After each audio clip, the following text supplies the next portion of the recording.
welcome to a brand new episode of Wrestling with Siblings. I'm your host, Araceli, and this is my co-host, Aranda. Hi guys, I'm Armando, and welcome to Wrestling with Siblings. Alright, let's get started with Raw from Chicago, Illinois. This is always a very loud city, very disruptive. Keep in mind, there's also 20 days left before WrestleMania, so after each show that goes by, it just keeps getting closer and closer, man. We're super excited.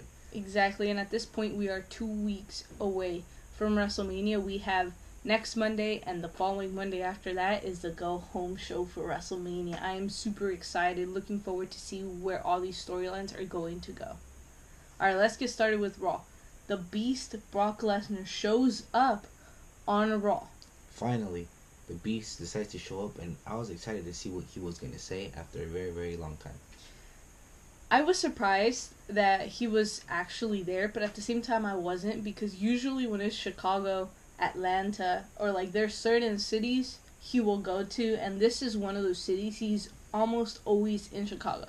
And keep in mind too, we're also closer to WrestleMania, like I said earlier, so he has to show up. It's that time where they start building up that match between Brock Lesnar and Seth Rollins. 100% agree with you on that one. So, obviously, Paul Heyman is with him because, you know, that's his advocate, that's his voice. He's the one that makes the feuds, which you want them to be. And he pretty much says that Seth Rollins last week had said Brock Lesnar has a problem with athletes my size. And I have to agree with Paul Heyman on that, just because we've seen the matches that Brock Lesnar has had. He has struggled with them, but he has been able to defeat them, which is very important at the end of the day, getting the win. Exactly. And Paul Heyman says that this makes Seth Rollins a fool. And the reason he says that is because he's defeated them anyways, and that's the next point that he makes. He's like, Brock has been able to defeat every single opponent of Seth Rollins' size and with his own moveset. His last opponent was Finn Balor. Look at what he did with Finn Balor. Finn Balor pretty much dominated Brock Lesnar throughout the entire match, and all it took is one mistake. Well, not necessarily a mistake from Finn Balor, but just for Brock Lesnar to outsmart him. 100% agree with you on that one. And he also said that Seth Rollins could not be any more dumb because he is 20 days away from WrestleMania and he wants a fight with Drew McIntyre. I see where Seth Rollins is going with this, and I'll talk to it a little bit right now, and then we'll get into it much later. But Seth Rollins is using McIntyre to prepare for Brock Lesnar. Have someone with the same physicality as Brock Lesnar is a great way to prepare for the Beast, and I see that as him preparing. I can definitely see that. I see where you're going with that, and I say I have to agree with that because there's nobody else in that roster that can match up to Brock, and if there was, it would probably be Strowman, but at this point, given the push that he has been giving, I don't see anybody else other than McIntyre being that person that could be the next Brock Lesnar. Yeah, definitely a great way to prepare himself, but at the same time may come back and haunt him just because of who McIntyre is. You know, he could possibly get hurt just 20 days away.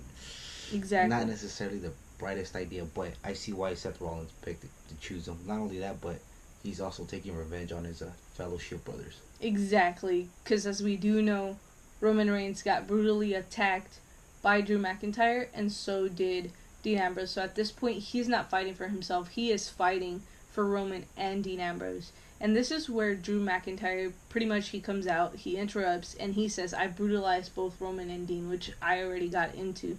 And he's right, like he did. He completely took them out, and there's only one member left, and that is Seth Rollins. And he's like, you know what, Brock? You better start looking for a brand new WrestleMania opponent because Seth Rollins is not going to make it to WrestleMania. Yeah, and we could see what McIntyre was trying to do. He was trying to sneak his way into the title match, pretty much, if you want to call it.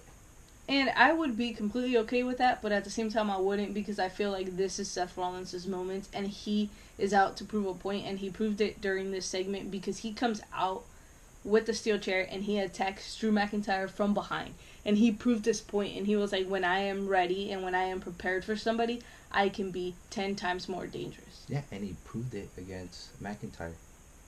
Alright, moving on to the very next match. Well, the very first match of the night, sorry. Finn Balor, who was going to have a surprise opponent, I was hoping it was going to be Sami Zayn, but it wasn't Sami Zayn.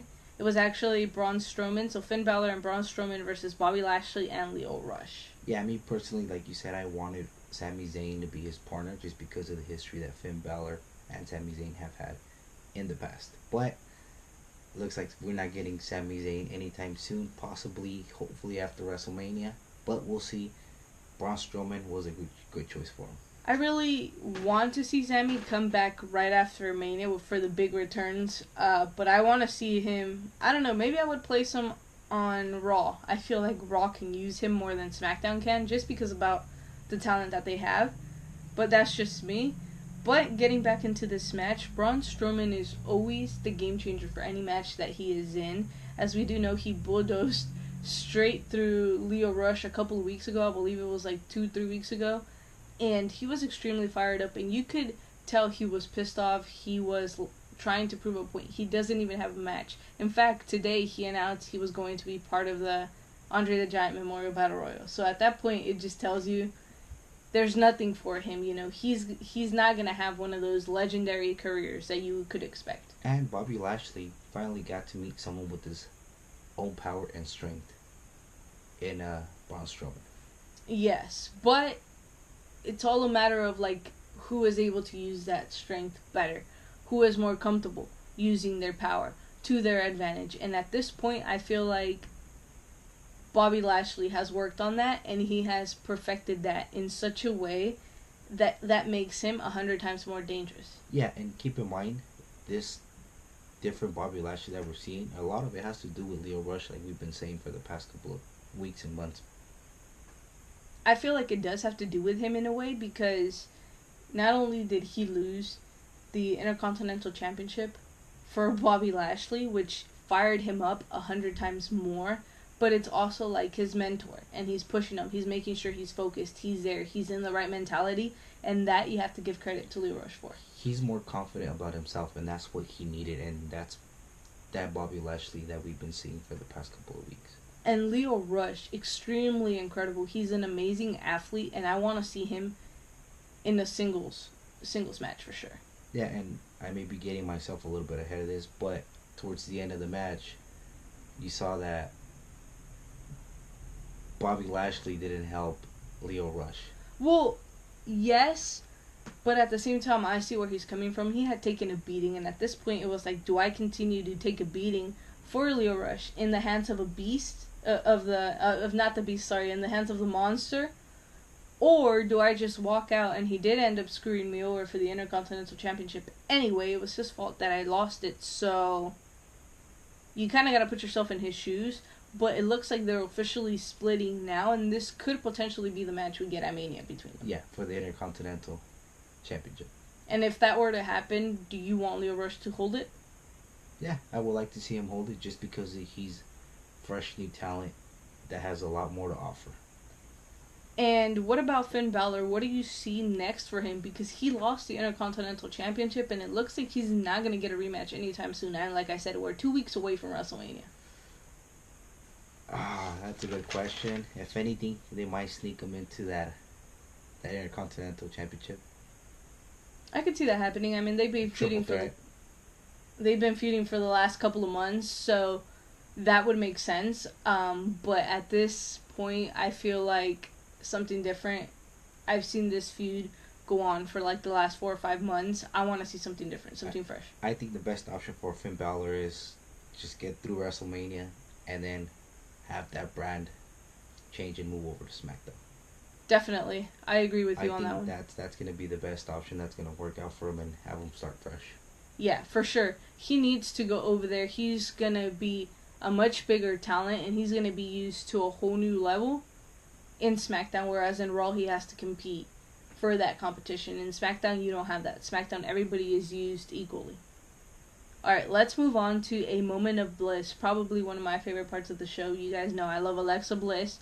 And she starts off by saying the Oscars didn't have a host. But this is not the Oscars. This is WrestleMania, and I am the host of WrestleMania 35. Which is interesting because it's like there's so much you can do with Alexa and so much she can bring to the table that it's going to make it interesting leading up until the next couple of weeks. Yeah, shocking that she's gonna be the host of WrestleMania. Did not see that coming.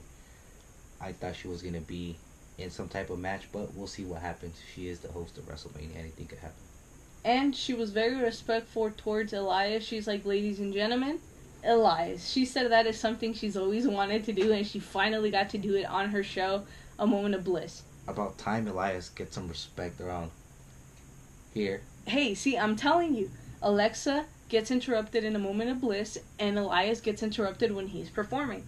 And he did have a very special announcement that he wanted to make. He will be headlining WrestleMania, meaning he's going to be the headliner performance at WrestleMania. So hopefully he has an actual performance this year, because as we do know, last year he was supposed to have a very important or a very big performance at WrestleMania, and he didn't have.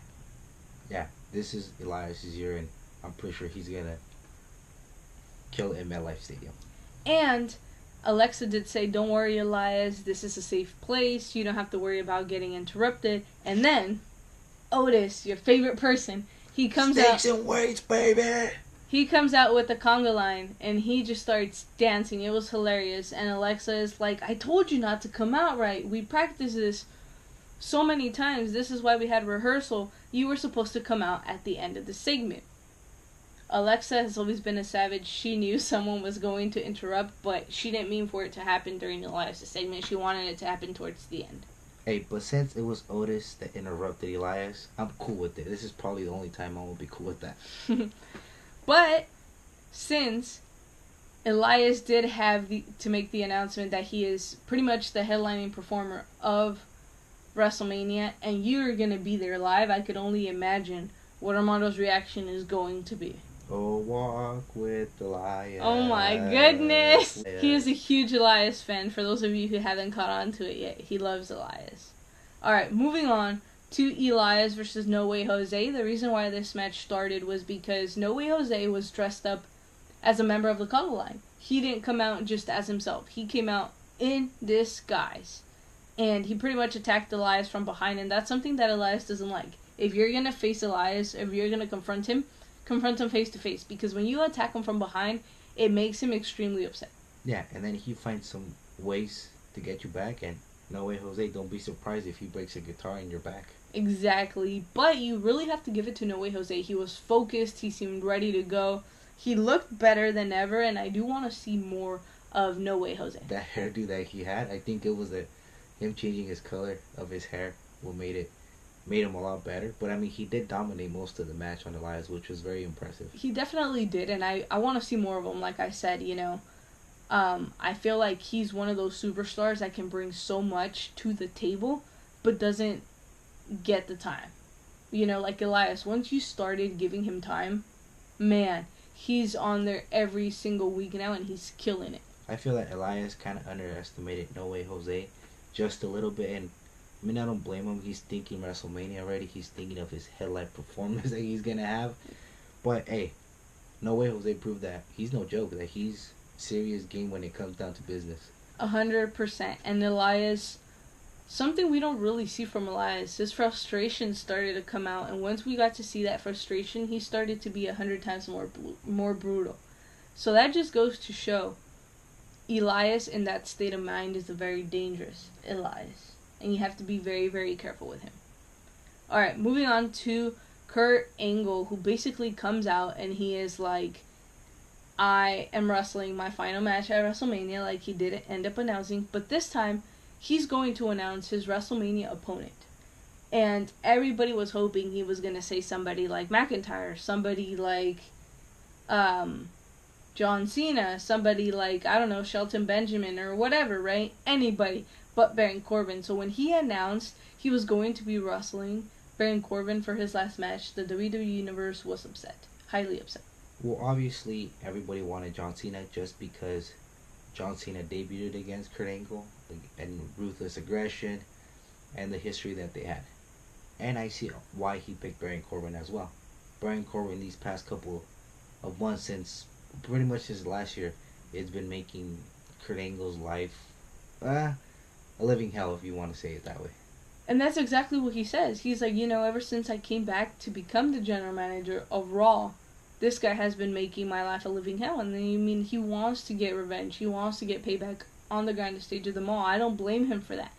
Do I think you should have picked somebody else? Yeah, why not? But at this point, I see it from Kurt Angle's perspective. It is his last match. Fulfill his last wish. If that's what he wants, so be it. Yeah, and then I also would have picked Shelton Benjamin, just because he has a lot of history with Kurt Angle. When he came up, he pretty much had a little friction going on with Kurt Angle, and I think it was Charlie Haas. When they both started, they were part of Team Angle. Yeah, see, this goes way too far back, so that's why I'm staying quiet. I don't know. So that's why I would have picked Shelton Benjamin. Exactly, but it is what it is. He picked Baron Corbin, and I hope we get a good feud at least going into this, because the match is not going to be fantastic, but you also can't underestimate Baron Corbin. He's been impressive ever since he moved to Raw, and that was really the biggest benefit and the greatest decision pretty much they could have made. I feel like usually when you transition from SmackDown to Raw, things don't really go as well for you, but in this occasion, it completely went well with Baron Corbin. Yeah, and that leads up to Kurt Angle having his last match in Chicago against Chad Gable. Exactly. So, Chad Gable is pretty much one of those people who's always said, I look up to Kurt Angle. He was one of the people that got me into wrestling. He was one of my heroes. And in this occasion, you kind of got to see the match start off pretty slow. We did get to see Chad Gable give Kurt Angle openings here and there. Yeah, and not only that, but they also have a lot of similarities. They pretty much followed the same career path into the WWE. Yes. And like I said, the match was pretty slow paced, but it started to pick up a little bit once Kurt Angle really started demonstrating that he still has it. Once he started pushing Chad Gable to his limit where Chad Gable couldn't defeat him, you started to see a more aggressive Chad Gable. You started to see like, okay, it's going to take more than what I thought to actually beat you.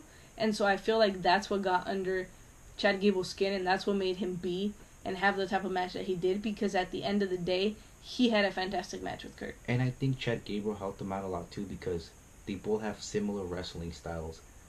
You know, they're both grapplers. They're both keep the wrestling style in the mat. So I think that benefited Kurt Angle as well and made him look even better. 100% agree with you on that one, but you also have to give it to Kurt Angle. He is experienced, so he was able to turn things around for every move that Chad Gable had. He had an offense. So he was able to lock in pretty much the ankle lock, and that's how he was able to defeat Chad Gable. It just goes experience. He's a veteran. He knows exactly what he's doing, and even though you might not think a veteran like Kurt Angle studies his opponents, he does. He knows them all. He knows the sport super, super well as well. He waited for the opportunity. He knew Chad Gable was going to mess up, which I don't think he did, but he was just waiting for that perfect opening to capitalize, and he did. 100% agree. Alright, let's move on to the Boss and Hook connection, Sasha Banks and Bayley. They pretty much come out, and they're getting interviewed by, I believe, it's Charlie. And they said, and she starts asking them, okay, well, the Iconics have been a team that has been calling you out over the last couple of weeks, but you've yet to show up on SmackDown. And this is when Bayley is like, we will defend the championships on any brand at any given time on anything. And this is when she says, we will be on SmackDown Live tomorrow. Ooh, very, very interesting. I want to see what they're going to be doing in SmackDown. 100%. I want to see them really face the Iconics, because I think this is a match going into WrestleMania that makes the most sense. Yeah. I don't think they've been trying to avoid the Iconics. I think they just had too much on their plate with NXT and with their with Tamina and Nia Jax. Oh my god, did I say avoid? I meant face. No, yeah, they've been trying to... I feel like this is the perfect opportunity for the Iconics to face Sasha and Bayley, to put it that way, and go up onto WrestleMania. I feel like this is the perfect match leading into that. It makes perfect sense. But we also got a surprise here on Monday Night Raw. Yes. The two best friends, Natty and Beth Phoenix, come out, and it was really weird to me because... Well, I didn't expect Beth Phoenix to come out, especially because she's not feuding with Sasha and Bayley. She was feuding with Nia Jax and Tamina, and she comes out and she is like, basically to keep it very short for you guys, she says, I am coming out of retirement. And the reason why I am coming out of retirement is because Natty and I want a shot at the tag team championships at WrestleMania. At this point, I am shocked because originally inside my head, I had already made up my mind that it was going to be the Iconics versus Boss and Hug Connection, which is originally what I wanted. But I have no issue with Natty and Beth. No, but I have made up my mind with Natty and Beth versus Nia Jax and Tamina in a regular tag team match just because of what had happened. Exactly.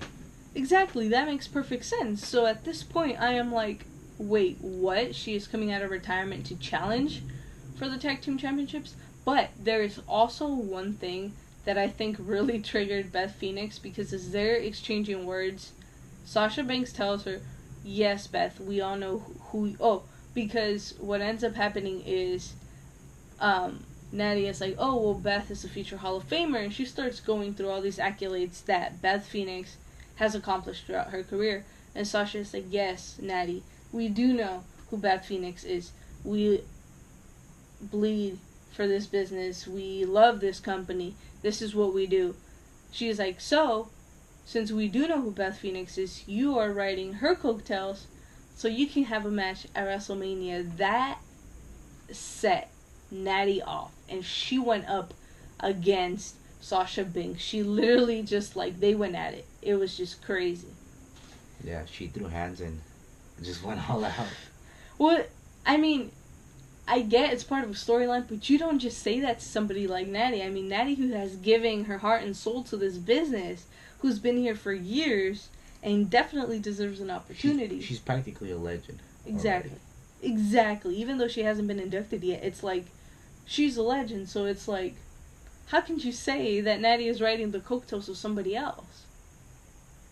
If anything, people ride Natty's coattails, you know, because she's like the most decorated superstar in the women's division, at least. But very, very interesting to see moving forward how they're gonna play this out. It could potentially be a triple threat, fatal 4-way. I don't know. The reason why I say that is because then we got Sasha Banks versus Natty, and I was looking forward to this match because, as you said, Natty is one of the most talented women in this entire roster. And this match pretty much didn't even happen because once Natty started dominating the match, Nia Jax and Tamina decide, oh, hey, we're just going to interrupt. And so at this point, this makes me think, okay, this is going to be a fatal 4-way because there is no way they're not going to include the Iconics in this. Yeah, definitely. They're just Nia Jax and Tamina sticking their nose in the tag teams, in the tag team, women's tag team division. They're still not happy that they lost, and I have to agree with you on the Iconics part. Yeah, because if you really think about it, like, it looks like exactly like you said. Nia Jax and Tamina, obviously they want a shot at the tag team championships. They want to win them, right? I get that part. They're upset because they didn't win. Okay, that's one competitor. And then you have Natty and Beth, who just challenged Sasha Banks and Bayley to a match. That's two. That already makes it a triple threat. And then you have the Iconics, who also want their fair shot at the Boss and Hug Connection. So at this point, you're like, okay, you could choose one person, or one team, or you can choose all three and just put them all in a fatal 4-way. Yeah, but if I were to choose, I would go for one team, I would go with the Iconics. Yes, I definitely think it's long overdue. We already saw Nia Jax and Tamina get their opportunity. I feel like they should be disregarded at this point. Not that they don't deserve it. But I also feel like it's time for the Iconics to take the lead in the women's tag team division. I feel like ever since the Bellas, they have really been the team to step up. And I think now is their opportunity. Now's their time. Yeah. And then one thing I would really like to see would be Beth Phoenix versus Tamina. Can you imagine two powerhouses just going at it? That is golden. See? Why didn't they think of that? But I guess we might get to see it in the tag team championship picture. So that is definitely a moment you could look for at WrestleMania 35. Alright, moving on to Ricochet versus Jinder Mahal. Ricochet has the numbers disadvantage because he doesn't have Alistair because, you know, he is out on his honeymoon with Selena Vega. But Jinder Mahal has the Singh Bros with him. So at this point, Ricochet has to pretty much focus on all three of these people, even though two of them aren't even in this match. Yeah, and then Jinder Mahal is like, we haven't seen of him for a while. We definitely haven't, and I feel like this was the match for him to really prove himself and to really show, I belong here and I deserve another title shot opportunity, especially since a lot of the locker room talent is jealous of all the newcomers from Alistair, from Ricochet, because they're getting all the opportunities, but they're getting all the opportunities because they show up, they step up, and they definitely deliver. And I think that's why we saw a different Jinder Mahal, like you said.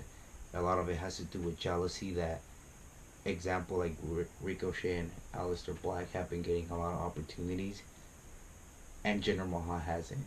So he's like, you know what? I'm gonna face Ricochet, and I'm gonna prove to the WWE why I need to be on TV more and be showcased more in the main roster. He definitely did prove that, though, and the reason why he proved it is because he dominated the majority of this match. So he definitely gave Ricochet a fight. And he was super aggressive, and he knew that if he kept Ricochet down, Ricochet wasn't going to stand a chance, because we all know Ricochet's pretty much a high flyer. 100%. Definitely agree with you on that one. But Ricochet able to capitalize, able to bring it back, and he is still undefeated on the main roster. So, that being said, who do you think will be the first person to finally take down Ricochet and Aleister Black in an actual, pinfall or submission, clean win? Because as we've seen, the only time they lost was when they got interrupted by, I believe it was Chad Gable and Bobby Roode, when they got that match against the Revival, I think it is what it was. And I think that's the only time they lost, but they only lost because they got, I really don't see anybody beating them cleanly other than one team, the Usos. But as we know, the Usos are tag team champions, so I don't think they're going to face each other at Mania. But if I were to see a team, I think it would be the Usos. Okay, but if you had to pick somebody from Raw? Someone from Raw, I would go with the Revival. The Revival, 100%. With the Revival, and if I were to pick someone from SmackDown, obviously it would be the Usos. I agree with those two picks. However, I do want to see them face the Hardys. I know we saw them team up with them last week? Yeah. But I want to see that match. That's a match I want to see. Similar styles, extremely impressive, willing to go above the limit to deliver, to give you the best show possible. There's quite a few tag teams that could potentially beat them, so we'll see what happens.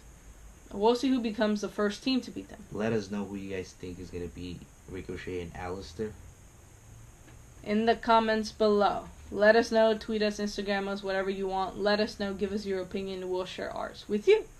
Alright, moving on to the Raw Women's Champion. Rowdy Ronda Rousey versus Dana Brooke for the Raw Women's Championship. This Ronda is just Ronda. Super crazy, total badass. Definitely a total badass. Wow. She destroyed Dana Brooke in probably 52 seconds. Yeah. Super short match. She's just so unstoppable right now. But you have to give it to Dana, because she, out of everybody, stepped up when nobody else did. Ronda was out there cutting a promo, pretty much talking down on everybody in the business, not only the business but the fans as well. And Dana will say, I will not stand for this. And she pretty much stood up to her, got her opportunity, potentially the only opportunity she's going to ever get. But to me, she's brave enough. I respect Dana Brooke, and you gotta give her credit for even just stepping up to Ronda Rousey. I mean, I give her credit. She's trying to expose herself out there, and what better way to do it against the baddest woman on the planet right now, and Ronda Rousey.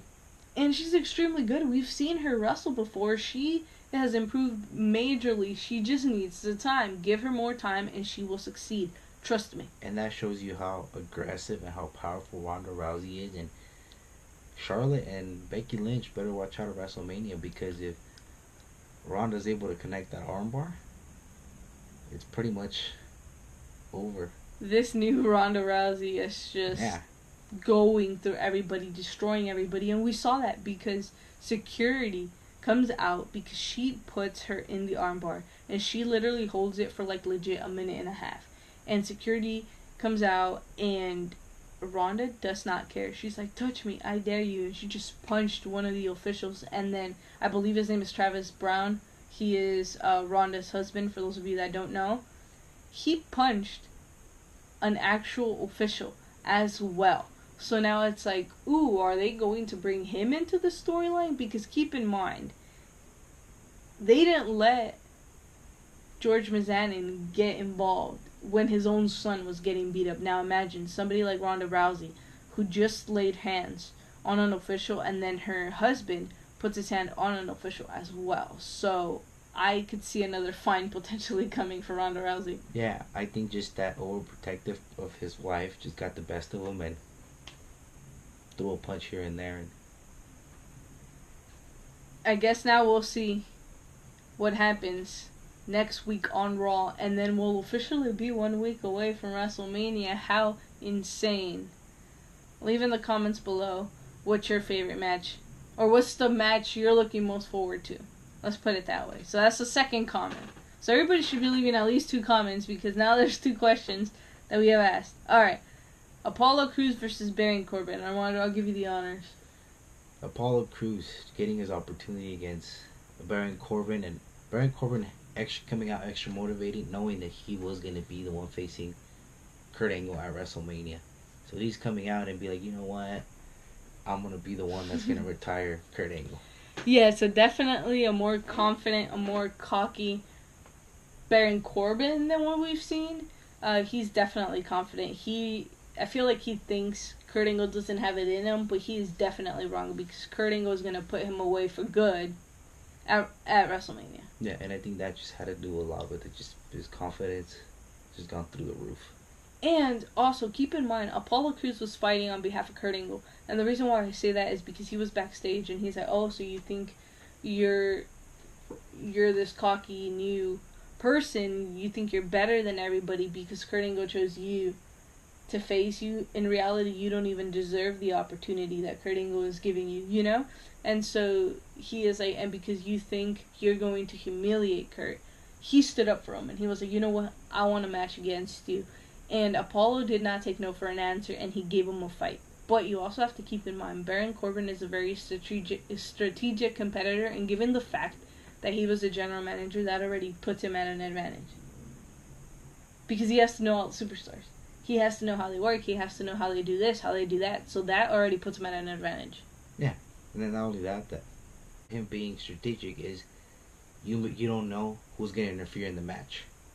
And we've seen that in the past in Baron Corbin's matches. Definitely. So he definitely uses that to his advantage. And Apollo Crews, he's an incredible athlete, tremendous competitor. I want to see more of him, though. I want to see him at his full potential. I want to see him at his peak. There was a point where he got a push, and then it just went crashing down. I don't know why.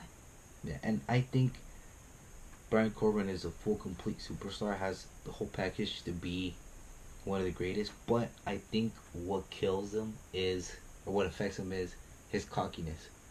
I think he gets too distracted and focuses on his cockiness that just ends up losing a lot of the matches like that. So what he means by that is that he gets caught up in his own self. Yeah, there you go. And that's all he's focused on, and that's all he cares about. And that's what ends up screwing him over at the end of the day. And we saw that. Perfect example was in this match that we saw. Exactly, 100%.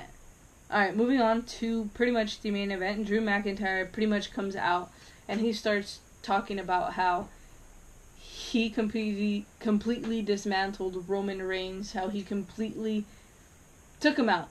And we know he's always taken full credit for breaking or tearing apart the Shield, whatever you want to call it. And you can't blame him for that, because at some point, he was right. You know, he got inside Dean Ambrose's head. He was pretty much the one that made Dean turn, one way or another. And you gotta give him credit for that. And go ahead. And not only that, but he also picked the fight with Roman Reigns and pretty much challenged him at WrestleMania. Exactly, and he said he doesn't want to face Roman Reigns. He wants to face Joe. So at this point, I'm excited because they're using Joe's actual real persona, or Roman's actual persona, real in life person, and not the character. But this is going to be interesting because knowing Roman Reigns, obviously he's going to accept. He's not going to back down from a challenge. But can Roman do it? Can Roman finally take and end this long feud that has been going on for over a year? If anybody could end it, it's going to be Roman Reigns. Definitely.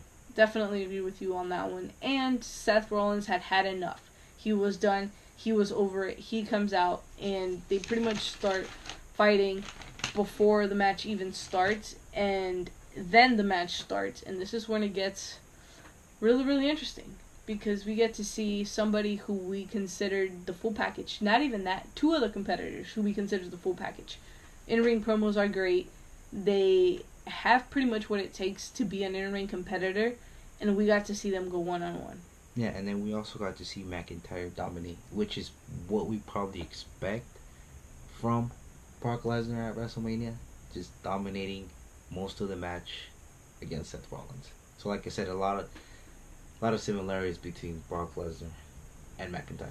Yes, and Brock Lesnar does end up helping McIntyre win because he comes out and he distracts Seth Rollins, and that's how McIntyre was able to pick up the win. I'm going to get ahead of myself right now, and the only way I see Brock Lesnar defeating Seth Rollins is if he does a submission hold. Yeah, because I feel like Seth Rollins at this point is not going to kick out. No matter what, especially if he knows what's at stake. It's a title shot opportunity. He is going for probably the biggest prize in sports entertainment right now, the Universal Championship. And he's really, really going to have to make him tap. And also, this was a great match for Brock Lesnar to follow, to see what Seth Rollins has to offer against bigger opponents. So it worked both ways. It definitely did work both ways. Andrew McIntyre, extremely brutal, man. There's nothing to say about this man. He is the full package. He deserves to be in the championship title picture. And I don't want to say this, but I feel like I have to say it. I feel like now is his chance. Because you don't know if he's going to be temporary like this or if he's going to be one of those superstars who's just going to be good no matter when you put him there. I just hope they never turn him face. No, hopefully they keep him as a heel, and I do see him being up there for quite some time. Definitely, 100% agree with you on that one. Alright, that's all we have for you guys on this episode of Wrestling with Siblings. Remember to like, comment, share, and subscribe. Become a sibling today. Make sure you leave comments, leave us a review on iTunes. Let us know what you guys want to see. And for those of you who do not know what WWS stands for, Armando, can you let them know what WWS stands for? Wrestling with Siblings. Thank you guys so much. We'll see you next time.